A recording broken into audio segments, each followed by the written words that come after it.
Thank you, Mr. President.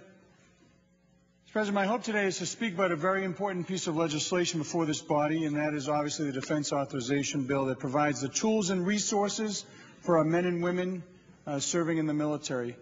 It has been my honor to serve on the Armed Services Committee with the chairman who's sitting right here. Being the new person on the block, I enjoyed greatly the back and forth of that committee process, the fair and free way we were able to debate amendments. Some passed, some didn't, but it was always, at the end of the day, it was a handshake and a smile, and we go on and do our business. And I remember a lot of us, especially the newer people, saying, well, what about our concerns that haven't been addressed here? And I remember the chairman saying that we would be able to handle these things during the bill process when it comes to the floor. That was the general consensus by Senator McCain and others as well, that don't worry, we'll be able to handle a lot of these things on the floor. So I was actually looking forward to that fair and open process, very similar to what we did during the financial reform bill. And unfortunately, what has traditionally been a very open and bipartisan process has, in fact, evolved into a dynamic display of political grandstanding. And my question is, what happened? The majority parties, I feel, is using our men and women in uniform as a tactic to pass politically expedient legislation entirely unrelated to the defense authorization, and is, in my view, not appropriate. There's been much discussion by the leader in his plan to add the DREAM Act as an amendment to the defense bill. And let me be clear, I'm willing to debate the merits of the DREAM Act and even comprehensive immigration reform at large, but not in the manner that exploits our men and women who are serving in the military by using legislation that is supposed to be solely focused on supporting them, and additionally not allowing for that open amendment process that I thought was represented to us during the committee process, and something that I've understood as being part of the very important history of this body. And as my colleague from Arizona recently pointed out yesterday on the floor, the extraneous legislation that the leader intends to attach to the defense bill would never, ever be referred to the Armed Services Committee if it was introduced independently.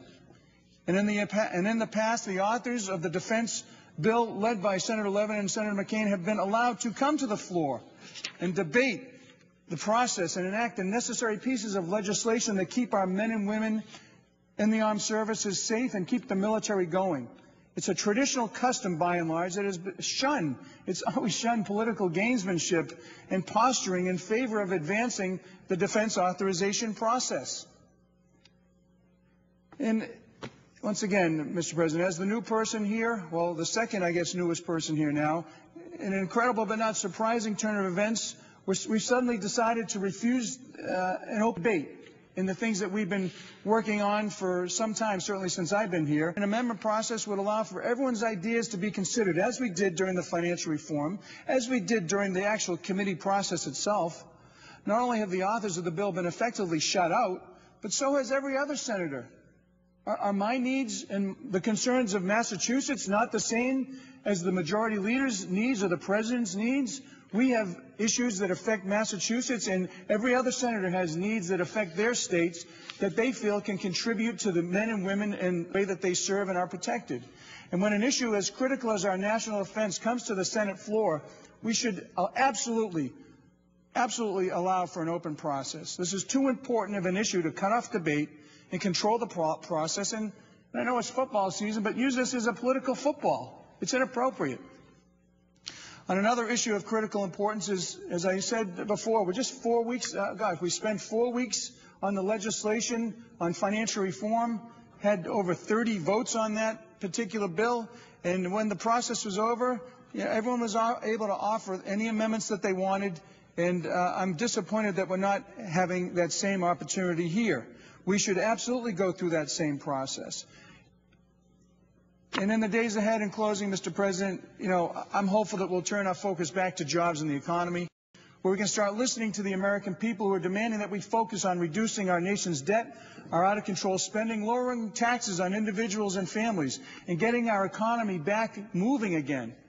I feel that is the biggest national security issue that we have in front of us right now, is making sure we have the economic engine not only to continue with our economic strength throughout this world, but obviously provide the tools and resources for our men and women who are serving. Senator's time has expired. Thank you, Mr. President. I yield the remainder of my time.